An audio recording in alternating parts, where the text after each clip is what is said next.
สบายดีพ่อแม่พี่น้องป้องปายเบิดสุคนเนาะมื้อนี้ก็มาพ้อกับบ่าวภูมิ Official คือเก่าเนาะพี่น้องสำหรับมื้อนี้เนาะภูมิก็สิมาตามแนวทางหวย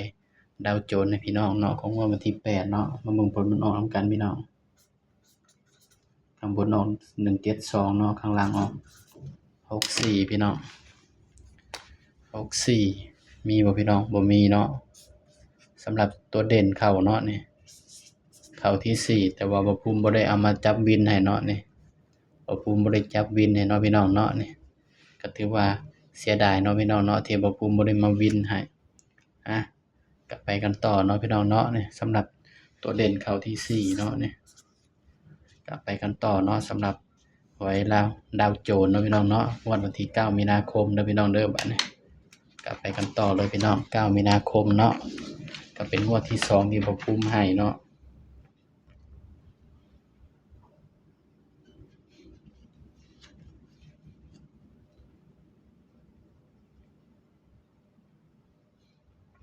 ดาวโจนส์ก็ถือว่าปังแล้วพี่น้องเพราะว่าหยัง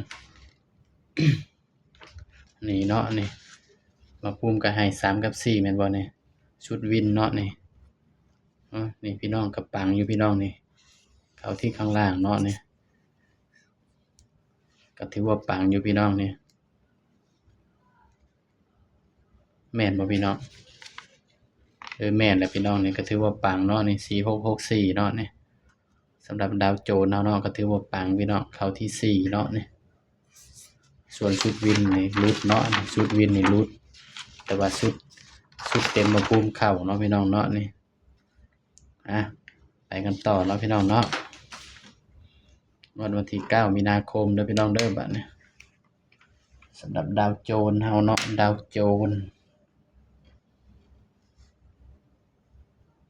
9มีนาคมไปมักดาวโจนส์ก็ถือว่าปังเนาะพี่น้องเนาะก็ดีใจนำเนาะพี่น้องชุดเต็มเข้าแต่ว่าชุดวินบ่เข้าชุดวินบ่ภูมิบ่ได้เอาลงใน YouTube ละมั้งเนาะพี่น้องเนาะบ่ภูมิเอาไปลงในบ้านเขียวพี่น้องแม่นแหละชุดวินเข้าชุดเต็มเข้าเนาะสำหรับดาวโจนส์เนาะพี่น้องเข้าที่ตัวกราฟเนาะพี่น้องเนาะ6446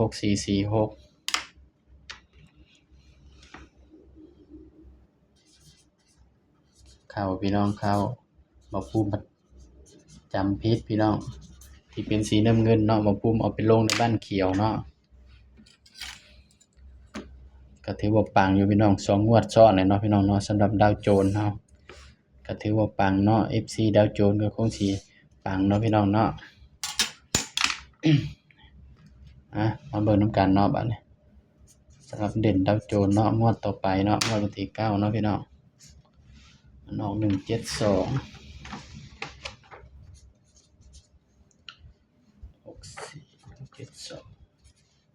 64สำหรับเด่นดาวโจนส์บ่อื่นเนาะพี่น้องเนาะให้เด่นไปที่8กับ9เด้อพี่น้องเด้อนี่เด่นดาวโจนส์บ่อื่นให้เด่น8กับ9เนาะ มาเบิ่งชุดวินบาด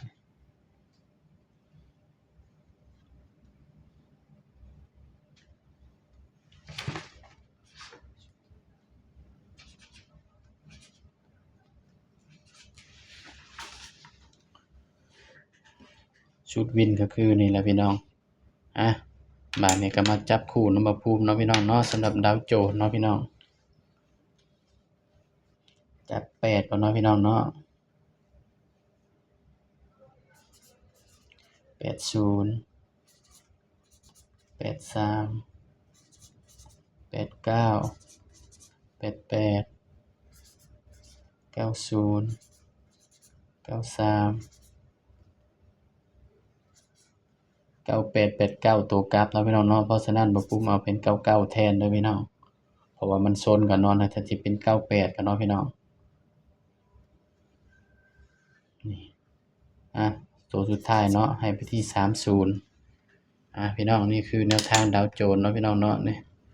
ไผมากก็แคปหน้าจอไปเป็นแนวทางเด้อพี่น้องเด้อตัวเลขมีเข้ามีหลุดเนาะพี่น้องเนาะนี่ก็ขอให้